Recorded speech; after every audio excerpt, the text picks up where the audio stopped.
Kroonika on jõudnud täna Mega Tivolisse ja Halloweeni park, mis on sel aastal esmakordselt Tallinna Lauluväljakul.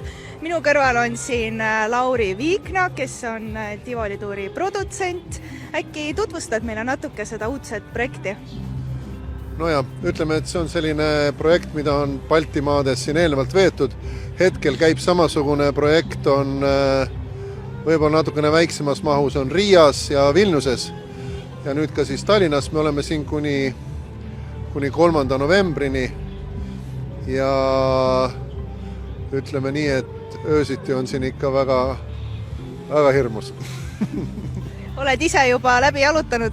No eks ma olen ikka kõike seda siin korraldanud, et ma ikka tean, mis siin on, aga tuli nagu väga hästi välja ja pimedas on ta muidugi eriti uhke. Mis selle ürituse või selle suure ala eesmärk siin üleüldiselt on, et inimesed saaksidki hirmu naha vahele või midagi muud?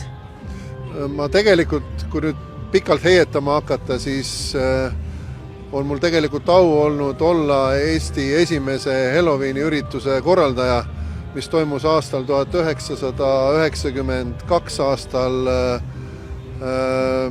Lucky Luke'is, Lucky Luke Saloonis, kus sai korraldatud eraldi Halloweeni